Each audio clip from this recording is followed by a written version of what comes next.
My name is Corbin. I'm a professional race car engineer. I have a background in nuclear, biological, and chemical weapons study. And I also have civil engineering, aerospace engineering, and marine biology as core-related subjects of study. I came here this afternoon not only to represent the people of Barbados, but to bring a certain educational perspective to what a tremendous amount of people have been asking me, with the kind of background that I have, in understanding what is actually going on. So I have one question, which I don't want a response to. I don't really need a response to the question. And then I have a series of points I would like to back up that question with. And I'd like to address this question directly to the Chief Medical Officer and to my lady over there in the corner. I'd like to ask the Chief Medical Officer, please, to provide evidence for the public education that describes the isolation of a SARS-CoV-2 virus directly from a sample taken from a deceased patient, where the patient sample was not first combined with any other source of genetic material, i.e. monkey kidney cells, aka vero cells, liver cancer cells. Sir, before the CMO continues, I must remind you that you have to maintain a brief period of time for your presentation. Sure. We have many persons who still wish to participate. I understand that, but you also have to realize I'm educating a lot of other people who are listening for this. I appreciate your situation. We appreciate that as well, sir. Right. That leads me to my next point. Sir, we haven't heard from the CMOs yet, I believe. Well, he's refused. So I'm really not clear. So okay. So you gotta either slow down or. That's okay. That's no problem at all. I'll just move on. We got limited time. No problem.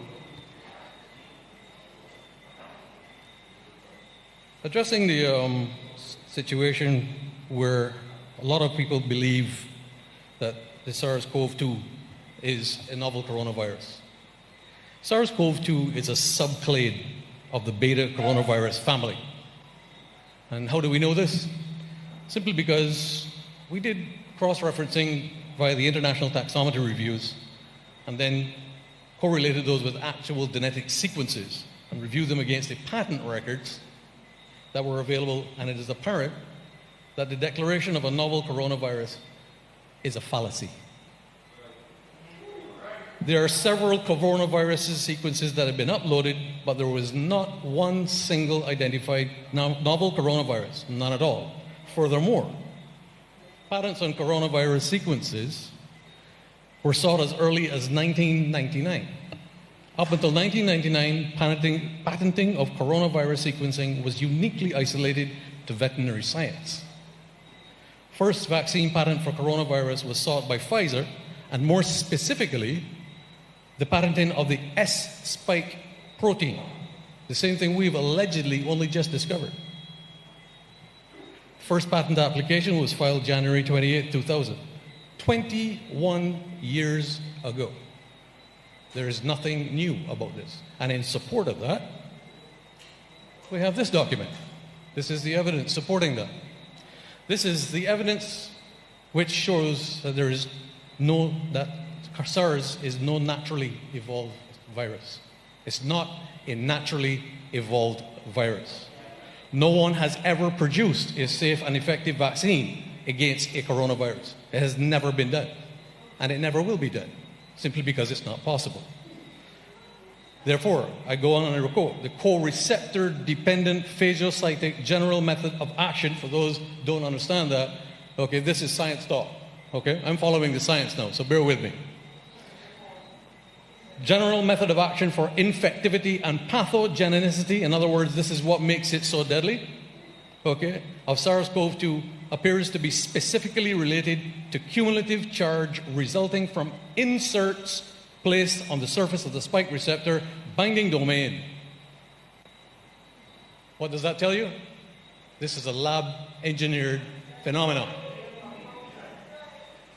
And how do we know that? We can back up that simply because we have a document produced and very kindly submitted to us by our friends in the CCP Intelligence Service, who gave us this document where it says 2 mutations were critical for back-to-human transmission of Middle East respiratory syndrome coronavirus. This is where AstraZeneca and some of the other vaccine manufacturers get their vector from. It's just that there's one small problem, is that it outlines direct collusion between the Communist Chinese Party and those who were building it. We recognized HKU4 spike, aiming to build its capacity to mediate viral entry into human cells. To this end, we introduced 2 single mutations. We introduced 2 single mutations, not they, we. S76R and S76A into HKU4 spike. The S76R mutation was expected to restore the HPC motif. I go on and quote further. We produced retroviruses pseudotyped with HKU4 spike, referred to as HKU4 pseudoviruses, in human cells. Sir, I think I've given you a fair amount of time I'm not sir, done yet. Sir, Mr. Corbin, Mr. Corbin. I'm addressing the Mr. chief, Corbin. I'm addressing the doctor over here. Allow me to share with you one point. Yeah. We need you, as this is a town hall meeting where everyone wishes to participate, I understand. to come to a point where you give us a suggestion, an idea, or a proper question. I just want to address the doctor in the corner. What? Thank you, Thank you, Madam Prime Minister. I appreciate your help. I just want to address my lady doctor in the corner. We're going to have a drink over this, by the way. When I challenged you with regard to your ingredients of the Pfizer vaccine, I had good reason to do so, because I hold in my hands an internal document from Pfizer Laboratories, which was given to us by a very special person who we have contact with, called Reverse Engineering the Source Code of the BioNTech Pfizer SARS-CoV-2 vaccine. And this is very, very critical, because it outlines the chemical and the biological processes which were very, very carefully manipulated in order to be able to produce an mRNA that also contained a very, very dangerous toxin to the human body. Do you know what that toxin is? That toxin is called graphene oxide. And every single one of these vaccines in a 30-milligram shot contains 15 billion nanoparticles or lipid carrier particles within the mRNA sequence. 15 billion nanoparticles. And let me tell you how graphene oxide works when it gets into the body. Because when the spike protein then binds itself to our blood cells and so on, graphene oxide then starts to build a structure. And this is why we have people with blood clots and we have people with heart failure, sudden heart failure, and so on, because the graphene oxide is building structure. Mr. Corbin, again. Mr. Corbin, you're lecturing at the moment. I'm not lecturing. You are, Mr. Corbin. I'm educated. And we have... I'm educated. Ladies and gentlemen, Mr. Corbin, we have...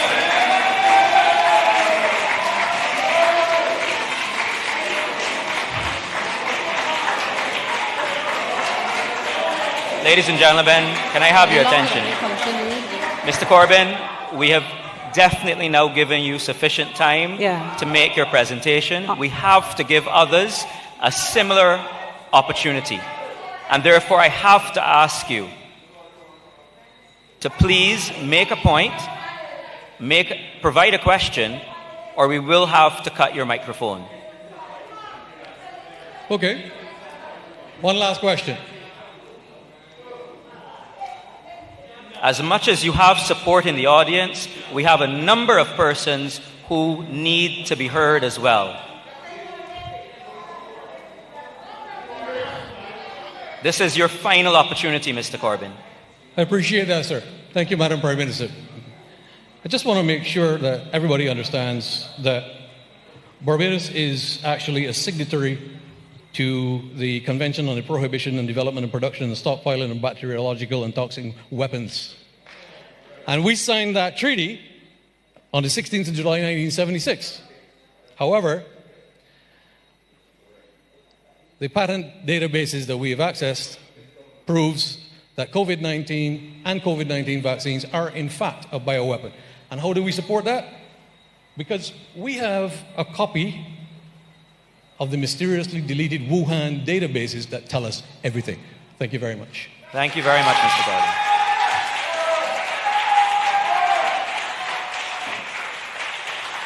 Thank you, Mr. Corbin. We will now be going to the online